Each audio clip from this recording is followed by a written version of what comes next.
In the year 2011 of the Gregorian calendar, scientists conclusively documented the existence of psychokinesis, which until that point had always been considered an occult phenomenon. The false Minoshiro explained dispassionately. Its voice gave off the impression of a cultured, intelligent woman, and although it was a mesmerizing voice, it sounded almost too perfect and thus inhuman. Before that, whether it was in public or in laboratories, all PK experiments were complete failures. However, in the Republic of Azerbaijan, in 2011, cognitive scientist Imran Ismailov conducted successful experiments in the capital city of Baku. In quantum mechanics, there is a well-known paradox of an observed particle affecting another particle, but Ismailov was the first to predict that the microscopic world being magnified to a macroscopic event applied to PK as well. Those doubtful of the success of Ismailov's experiments were recruited to act as observers with the latent ability to resist PK. After going through several trials, they were subdivided into various groups so that no observer knew the entire scope of the experiment. These observers were then asked to conceal certain facts from someone who knew of Ismailov's experiment design. There were multiple control factors. The five of us listened entranced to the false Minoshiro's lengthy speech. Even though we couldn't even understand a fraction of what it was talking about, we drank up its words like plants after a drought. Until now, our knowledge of the world was like a jigsaw puzzle, missing the most important piece. The false Minoshiro's words were giving us the missing piece, slaking our curiosity. But we never imagined that we would be hearing about a story so hellish that it would leave our hair standing one end. The first person Ismailov discovered with extrasensory perception, Nona Mardanova, was a 19-year-old girl. All she was able to do was move a light plastic ball sealed within a transparent tube. But like a seed crystal that prompts a chemical solution to nucleate, she was the catalyst that awakened mankind's latent power. Unawares, Maria had come up next to me and was clasping my hand tightly. How did humans come to wield such a godlike power? The story of its origin was always vaguely glossed over in history textbooks. The number of PK users grew rapidly and eventually reached 0.3% of the entire population. In the ensuing years of societal disorder, further statistical data was lost. However, a rise in the percentage of people diagnosed with schizoid personality was documented. Only 0.3%? Satoru muttered doubtfully. I couldn't believe it either. What had happened to the remaining 99.7% of the population? What do you mean by societal disorder? Maria asked. In the beginning, ordinary people ostracized PK users. Even though they only had weak abilities, it was more than enough to potentially destroy the social order of that time, and PK users kept that fact well hidden. For Japan, this destruction began with the Boy incident. Boy, eh? Is that his name? Mamoru's brows furrowed. At that time, it was common practice to withhold the names of minors involved in criminal activities, so a code name was assigned. What did he do? I asked. At the worst, I expected the answer to be that he had committed theft or something like that. A's powers were rudimentary, but one day he realized that he could open any lock he came across. Using this ability, he repeatedly broke into homes in the middle of the night, raped 19 women in their sleep, and killed 17 of them. We were frozen with shock. I couldn't believe what I had heard. Rape and murder. Killing people. Wait a sec, that's impossible. Because wasn't a human killed another human? Satoru asked hoarsely. Yes, following A's arrest, the number of crimes involving PK increased, but most went unsolved, often because common methods of surveillance were rendered useless with PK. Normal people began attacking PK users as a whole, beginning with personal harassment and elevating to public abuse that nearly ended in executions. In defense, PK users formed their own factions, and the most zealous of them proposed establishing a PK-exclusive society. Indiscriminate terrorism by PK users followed. The resulting political, ethical, and philosophical conflicts plunged the world into an age of violent discord. Without previous experience in this situation, there appeared to be no end to this world war. I turned mutely to look at the others. Fear had wiped all other emotions from their faces. Mamoru was cowering on the ground with both hands over his ears. Country with the greatest military power, America, started a civil war in order to eradicate all PK users, using electric shocks to distinguish between normal people and PK users and the widespread availability of guns. the population of PK users in North America dropped from 0.3 to 0.04% in a short amount of time. Satoru kept shaking his head, whispering, "This can't be true." On the other hand, the scientific superpower India successfully differentiated the DNA of normal people and PK users was researching methods for controlling people's genes. Unfortunately, their search was unsuccessful, but the data garnered were found to be useful later on. As if in a dream, I gazed at the animal machine caught between the pincers of the tiger crab. Could it actually be a demon sent from hell? It would lead us astray with its strange words and eventually make us go insane. Ironically, because their lives were continually being threatened, the surviving PK users' abilities evolved rapidly. At first, PK was thought to be the projection of energy from the breakdown of sugar in the brain. Because of that, it should have been naturally limited to the amount of sugar in the body. But that was incorrect. In reality, there was no upper boundary to how much energy could be used. At that time, the strongest PK user was more powerful than a nuclear weapon, so the balance of power shifted to the PK users, and governments all over the world collapsed. The history books we have now make no mention of the past civilization because it was, in essence, completely reset. The wheel of time was reversed, and we returned to the Dark Ages. Due to war, famine, epidemics, and other disasters, the human population fell to under 2% of what it was during the Golden Age. I felt my heart shudder. It was a really unpleasant feeling. I wanted the false Minoshiro to stop talking, but I couldn't get my lips to form words. It seemed like everyone else was in the same state. It is impossible to say for sure what happened during the Dark Age that was the next 500 years. Infrastructure collapsed, and naturally, internet communication was severed. Once again, the spread of information was limited by geography, and people reverted to living in a narrow, closed-off world, the false Minoshiro said cheerfully, as if this were wonderful news. However, some new books were published during that time. The most reliable literature from that era says that societies in Northeast Asia were split into 4 conflicting groups. Ironically, due to the sharp decrease in population, such segregation was possible. The first group was slave empires ruled by PK users. The second was non-PK hunter-gatherer tribes that wanted to escape the slave empires. The third were wandering bandits who used PK to pillage and murder. And last was scientists who wanted to preserve the ancient knowledge and technology. Needless to say, it was the last group that continued publishing new books. Books, like the ones you mentioned earlier, the really small ones inside you? Shun asked, breaking the silence. The tension eased a little as the subject changed. No, normal books made with the old printing method. Our libraries scan these books and record the character data.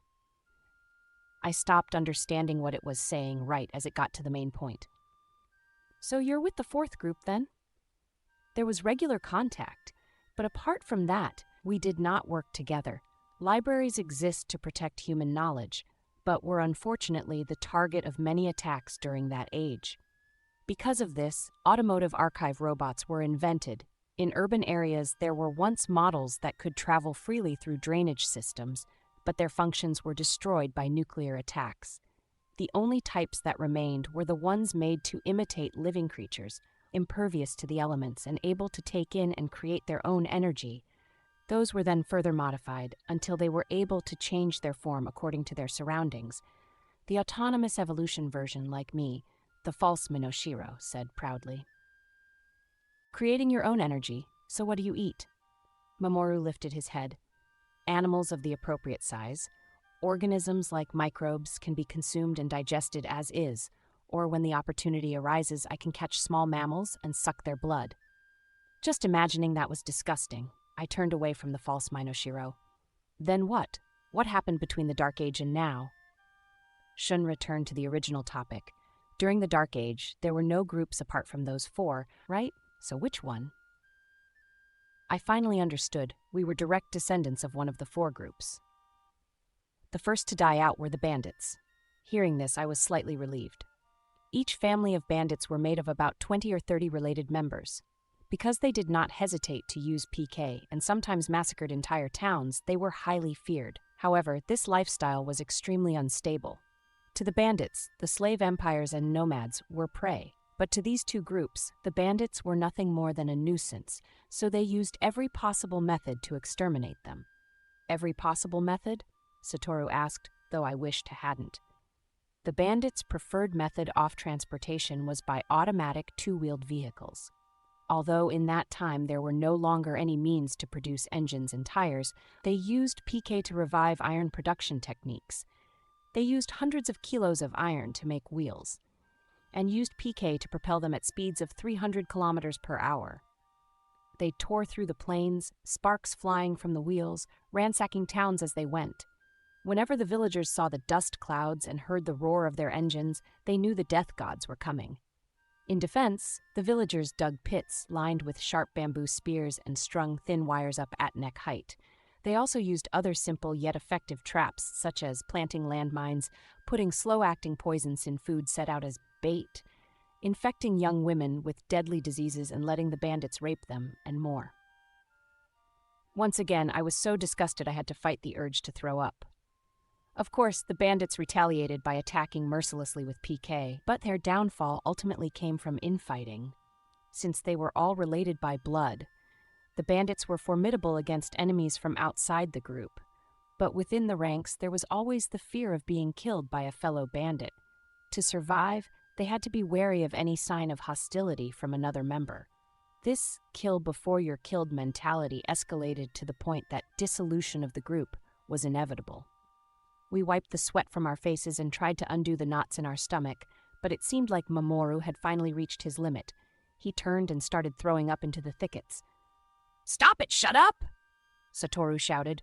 "Don't listen to what it says." "No, hold on. I just have a few more questions," Shun said, though he was pale as a ghost. "That's enough about the bandits. What happened to the other three groups?" The approximately 19 slave empires in Northeast Asia survived for 600 years on a policy of mutual non-aggression and non-intervention. Out of the 4 empires that existed in the Japanese archipelago, I only have records of the Holy Cherry Blossom Empire, which consisted of the Kanto and Chubu regions. The Holy Cherry Blossom Empire's longevity was second only to the new Yamato Empire, which encompassed everything west of Kansai. However, the Holy Cherry Blossom Empire went through 94 generations of emperors in 570 years. "You don't have to tell us the histories of all 94 of them," Maria said, frowning. "Why did the emperors succeed each other so rapidly?" Shun looked more shaken than the rest of us, but pressed onward resolutely. A study of the Holy Cherry Blossom Empire quotes historian J.E. Acton, "Power tends to corrupt, and absolute powers corrupt absolutely."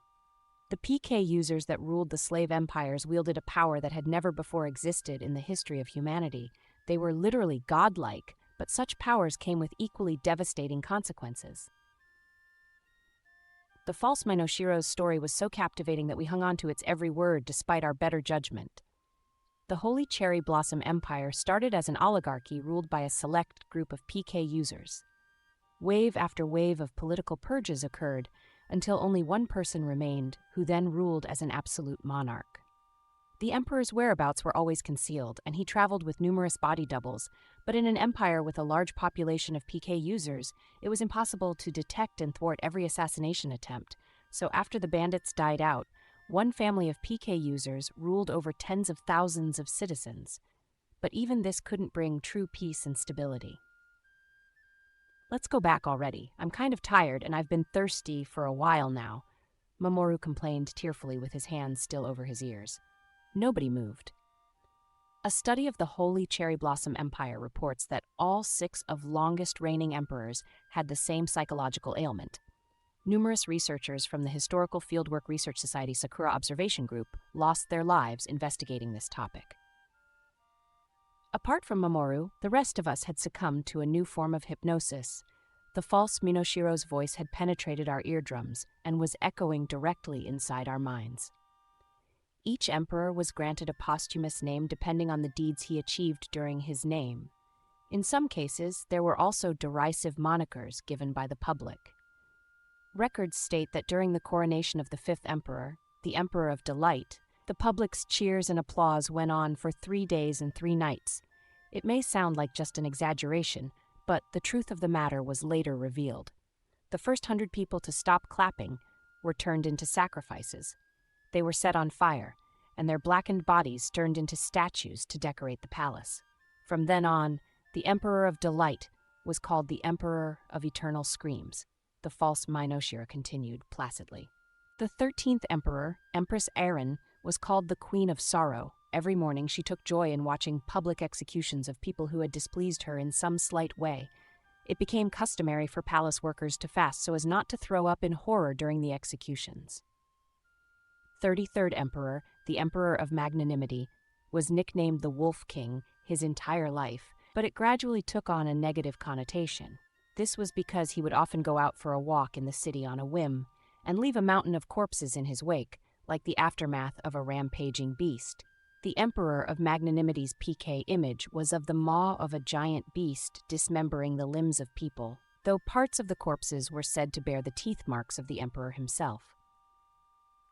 Magnanimity's son, the 34th Emperor, the Emperor of Pure Virtue, was called the Heretic King after his death. When he was 12, he strangled his sleeping father and fed him to the dogs. He was praised by the public, but he soon became paranoid of being assassinated himself, so one by one, he killed his younger brothers and male cousins, and let roaches devour their bodies. But even thought there were no longer many PK users who could usurp him, his rule was exposed to other threats. Assassination attempts by normal citizens began. In the end, the Emperor of Pure Virtue developed an abnormal obsession with feeding live humans to wild animals. 64th Emperor, the Empress of Holy Beneficence, was nicknamed the Owl Queen even before she came to power. She believed in all sorts of strange cults, and her PK manifestation was a monstrous owl that came out during the full moon and abducted pregnant girls, cut out their fetuses, skewered them, and offered them up on an altar to the deviant gods of these cults. I shuddered. The image I envisioned when using my cantus was very similar to that. I could clearly picture a giant creature swooping through the night sky. Became customary for the succeeding emperor to kill the current one in order to take his place. Once the successor reached puberty and his PK was awakened, the emperor's life was a candle in the wind. As such, the princes were kept under close watch for signs of rebellion, and it was extremely common for them to be killed preemptively or thrown in a dungeon with their eyes put out. The 79th Emperor, the Emperor of Merciful Light, realized that he could use his PK the night. He turned 9 years old. At daybreak, he snuck toward the palace and hid himself in the niche behind one of the big vases that lined the hall, where he had a perfect view of the throne. The moment his father, the Emperor of Sincerity, sat down on the throne, he stopped his heart. Then, using his PK to make it appear as though his father were still alive, he snapped the necks of all the emperor's advisors and aides and hid their bodies in vases along the hall. Over 20 people were killed, but to the Emperor of Merciful Light, known as the most heinous murderer in the history of the Holy Cherry Blossom Empire, this was just a warm-up exercise. To him, killing was as natural as breathing. Some even suspected that half the time he wasn't even aware that he was using his PK when he slaughtered his retainers and citizens. During his reign, the population dropped by half, corpses piled up in the fields, drawing clouds off lies that blocked out the sky, and the smell of decay could be detected from kilometers away. Nowadays, the name Emperor of Merciful Light has been forgotten, and only the King of Carnage remains, but the extent of his inhuman personality can be seen. "Stop! I told you to stop already," Satoru screamed. "What's the point of listening to this? Everything could be made up. For all we know, Shun, drop it already. This'll drive us crazy." "I don't enjoy listening to this either." Shun licked his bloodless lips and looked at the false Minoshiro. "How did our society come about? That's all I want to know. Don't tell me anything unnecessary, just explain how our society came to be." The 5 centuries of the Dark Age ended with the demise of the slave empires. They had long since severed contact with the mainland, and through intergenerational elimination, the PK bloodlines in the Japanese islands had all but died out. The empires split and fought amongst each other. The wandering hunters living in the wild began plotting attacks against the now ungoverned towns, but the towns banded together and the wars increased in intensity. In the decades of fighting that followed, the number of people killed was greater than the sum of PK victims in the past 500 years. The scientists who had only been observers until now, stepped in at this time to impose order. So that's what it was. A warm feeling of relief spread throughout my chest. The blood of the emperors didn't flow through our veins, much less those of the bandits. We were descendants of the group that always sought to protect logic and rationality. But how did that society become the current one? The commoners of the slave empires and the hunter-gatherers didn't have Kantas. PK, right? Where did they go? Shun asked in rapid succession. The false Minoshiro seemed to have anticipated this. There are few reliable sources from the past few centuries. Unfortunately, I cannot answer your question. Why? The scientists must have kept records, right? Maria pursed her lips. They did during the Dark Age. But in trying to impose control and create a new society, different policies were adopted. Since all knowledge is essentially a double-edged sword, they wanted to control the flow of information as strictly as possible. Unfortunately, this meant that a lot of books were burned. The Tsukuba branch of the National Diet Library, in other words, I analyzed the situation and determined that this was a dangerous situation. For the time being, I decided to hide out in Mount Tsukuba along with numerous backups. The false Minoshiro's definition of "for the time being" seemed to encompass a couple centuries. After that, the library's outer shell changed, growing feelers to imitate a Minoshiro. Even if a Kantas-wielding human came along, I could use light hypnosis, one of my add-on features, to make a getaway. I'm not asking about that, Shun snapped. How did the society change from theirs to ours? No, maybe it didn't change. The scientists were the ones that created the current society, right? If they were our ancestors, they would have had Kantas.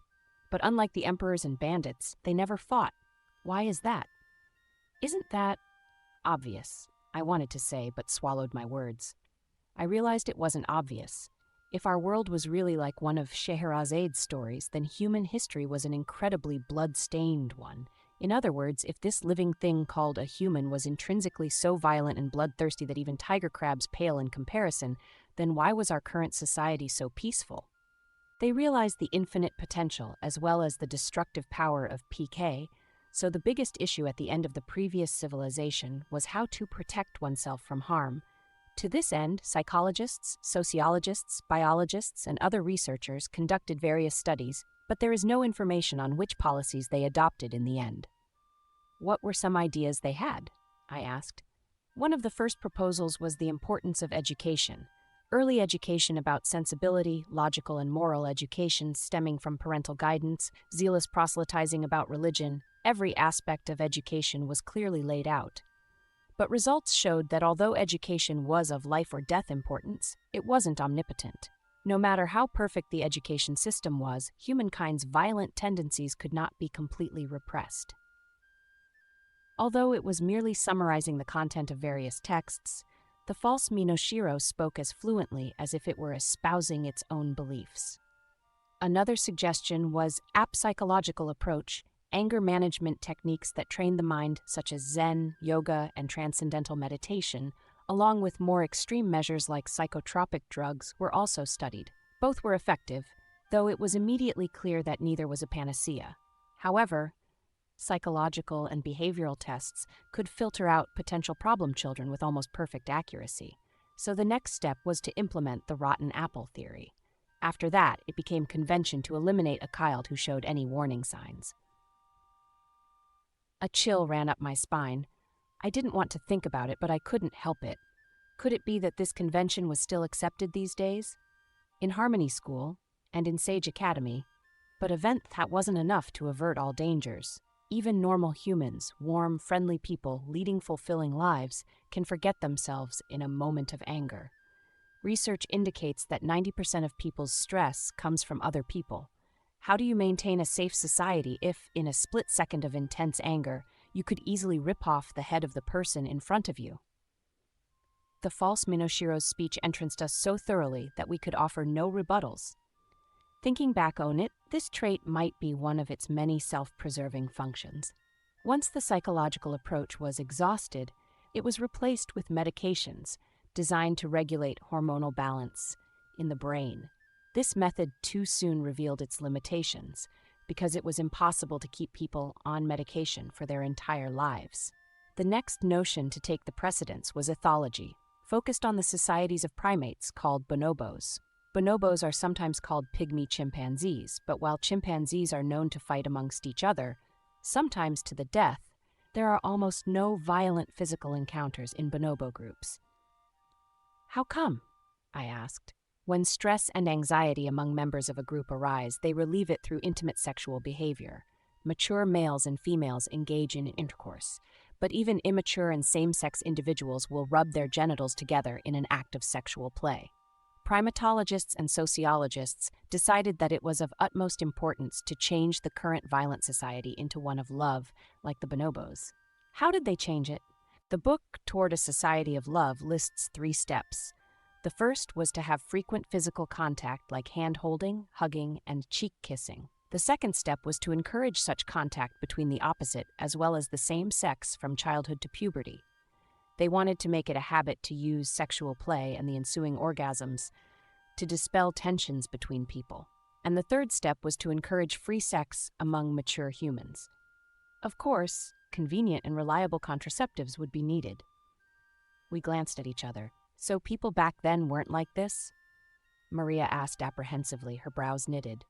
I have no data regarding the current state of society, so it is difficult to draw a comparison, but in the ancient civilization, there were numerous levels of taboo regarding physical contact. Also, in many places, homosexual love was forbidden and oppressed. Same with free sex. For us, physical contact was a perfectly normal, everyday occurrence. Girls with guys, girls with girls, boys with boys, adults with adults, children with children, and adults with children. Basically, intimate contact between people was a good thing. The only exception being that any actions that might result in pregnancy, upon fulfilling certain conditions, a permit could be obtained from the ethics committee. But even that was not sufficient. Computer simulations predicted that the society would collapse within 10 years, even if all the proposed measures were carried out perfectly.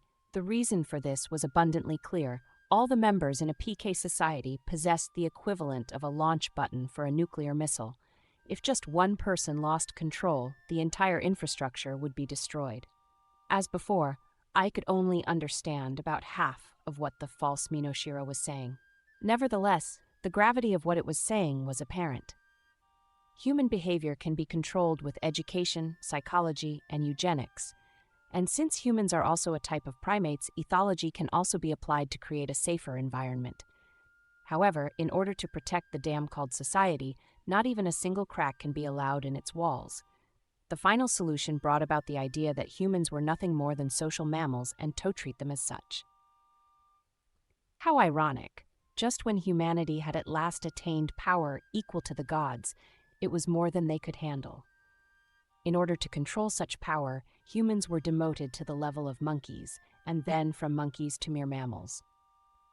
A ethologist called Konrad Lorenz holived during the peak of the previous civilizations that powerful animals like wolves and ravens, as well as social animals, have an innate mechanism that causes them to avoid conflict with members of their own species. This is called attack control. On the other hand, physically weaker animals like humans and rats do not have as much control and tend to fight amongst each other to the point of violent massacre. So if PK users are to live together in society, a powerful restraint on violence is essential. But how did they do it? Shun whispered as if talking to himself. The only effective way was to alter the human genome. Wolf DNA was decoded and the gene responsible for attack control was isolated, but just that is not enough.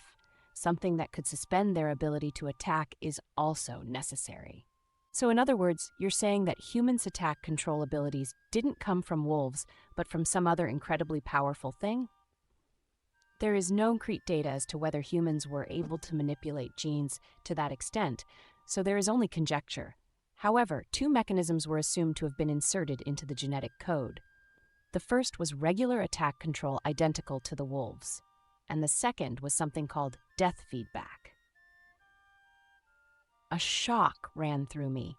Death feedback was something that we had heard again and again since Harmony School, and was deeply engraved in our consciousness. It was the most shameful, horrible way for a person to die.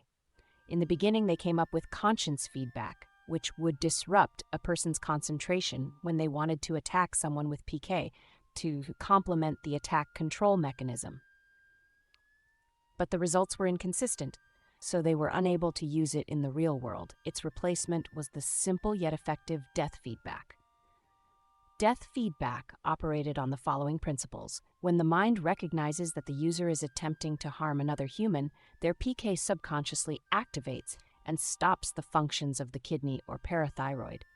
This results in symptoms such as discomfort, heart palpitations, and sweating, which can be intensified through education, conditioning, and hypnosis. At this stage, most people would stop attacking, but if they continued, tetanic asphyxia caused by low blood calcium or cardiac arrest caused by a rapid spike in potassium concentration would kill them. That's impossible, Satoru choked out. If all that were true, what exactly have we believed in all these years? That we humans had been granted the power of gods because of our virtues was what we had always been taught. But in reality, without the threat of death holding us back, we would fight until mankind was destroyed. Didn't that mean we were even baser animals than wolves and ravens? That's a lie. It's all bullshit, Maria said through gritted teeth. But it makes sense, Shun said in a low voice. So you believe it? Instead of answering me, Shun asked the false Minoshiro, did fiends appear after that? I frowned. This was where our conversation had started. But what do fiends have anything to do with what the false Minoshiro was saying right now? No, fiends, or sufferers of the Raman-Clogius syndrome, existed before the fall of the previous civilization. Karma demons, cases of Hashimoto-Applebaum syndrome, is presumed to have developed during the same period. But in the chaos during the wars and the Dark Age, their existence did not garner much attention. At that time, I didn't really understand what the false Minoshiro meant, but thinking back on it, fiends and karma demons would have been perfectly camouflaged in a world ruled by violence, where bloodshed and death were everyday occurrences. So you're saying we only started noticing fiends and karma demons since our society came about? But doesn't it seem like our society was structured specifically to prevent their appearances to begin with? Shun asked sharply. I do not have information about the present society, so I cannot answer your question.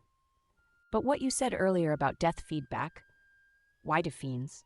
Wait a sec, Satoru interrupted, sounding flustered. Shun, you might understand what's going on, but we're not following at all. Fiends, that Clogius thing, what exactly is that? And what's the difference between fiends and karma demons? Raman-Clogius syndrome is another name for. We were all listening intently, but the rest of the sentence would never be heard. The false Minoshiro and the tiger crab holding it were suddenly enveloped in white-hot flames.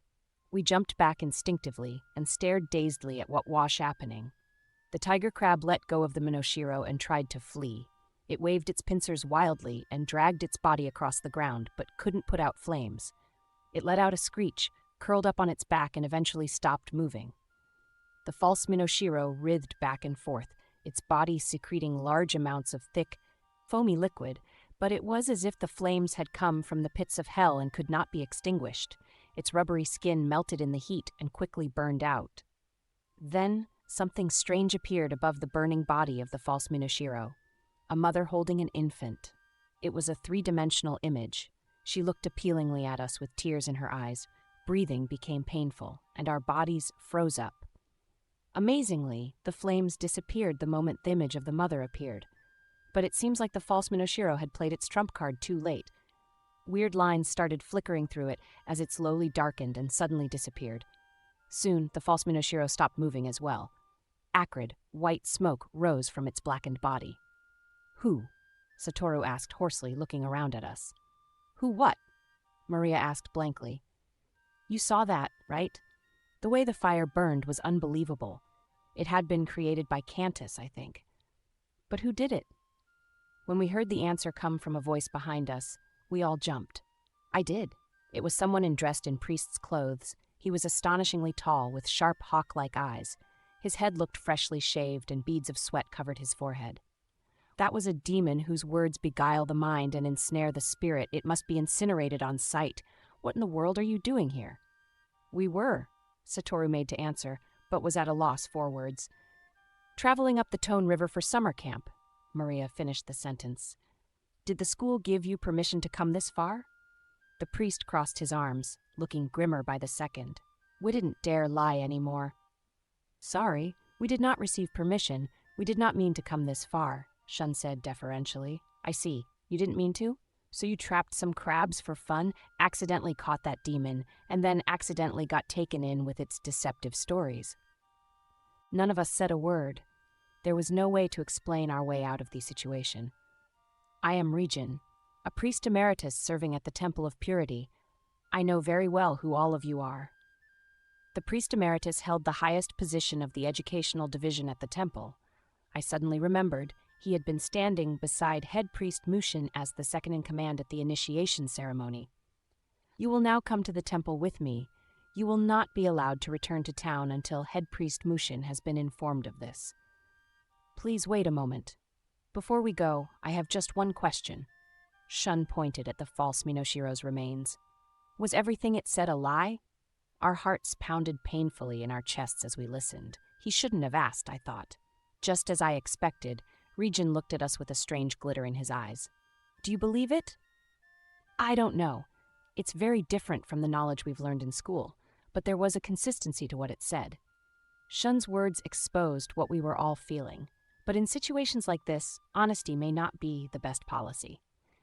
You have broken the rules coming to a place you do not belong. Furthermore, you have been swayed by the words of Adaman. That alone is a grave sin, but the real problem is much greater. Regin's voice was so cold it froze our blood. You have violated the very foundations of the Code of Ethics, the last of the 10 precepts. Do not desecrate the 3 jewels. You have fallen for the words of a demon and questioned the teachings of Buddha. Therefore, I must seal your cantus immediately. Regin reached into his robes and brought out a sheaf of papers, 2 folded half-sheets that formed a human shape. He put 5 in front of us. The head and trunk of the figure were covered in strange symbols that looked like Sanskrit. I remembered the ceremony at the Temple of Purity when head priest Mushin had temporarily sealed my cantus. No, I thought. I don't want to lose my cantus. I don't want to relive that feeling of helplessness I had before I graduated from Harmony School. But we weren't in a position to disobey. Now I will seal you cantus inside these emblems, Regin announced. Make your emblems stand. I uprighted the figure in front of me. Suddenly, tears were spilling out of my eyes and down my cheeks. Shun Aonuma, Maria Akizuki, Satoru Asahina, Mamoru Ito, Saki Watanabe. Regin's voice echoed through the surrounding trees. Your cantus have been sealed here. A multitude of needles like crimson wasps flew from his hand and impaled the figures through the head, torso, and limbs. May your mind heal, let your desires be burned away, and the ashes return to the vast, wild earth. Regin chanted in a loud voice as the emblems burned up in a burst of flames. That was all fake. It was nothing more than a simple hypnotic suggestion. It shouldn't have rendered me unable to use my cantus. It only worked before because I was still young and hadn't made my cantus my own. Now, my cantus belongs wholly to me. No one can take it away. I desperately tried to convince myself of that, but Regin wasn't finished with the sealing ritual yet. Remember, you gave up your cantus in front of Buddha at the Temple of Purity. Through Buddha's compassion, you received a pure mantra from head priest Mushin, summoned a new spirit, and were granted your cantus once again. Regin's voice took on an ominous note. Boot you, who have strayed from the Buddha's path, your spirits have fled and your mantras vanished. Take this to heart. You will never remember your mantra again. He was using a hook embedded in our subconscious, like during the initiation ceremony. In order to give a new suggestion, all he had to do was call up that hook, then control our minds in any way he liked. At the time, though, it worked like magic. The mantra that we usually had engraved in our hearts disappeared without a trace. I looked around at my friends, trying to find a ray of hope, but everyone bore the same expression. Satoru was shaking his head, face twisted like he was about to cry. Now then, let's go. Regin gave us a contemptuous look. Don't drag your feet. We must reach the temple by sundown.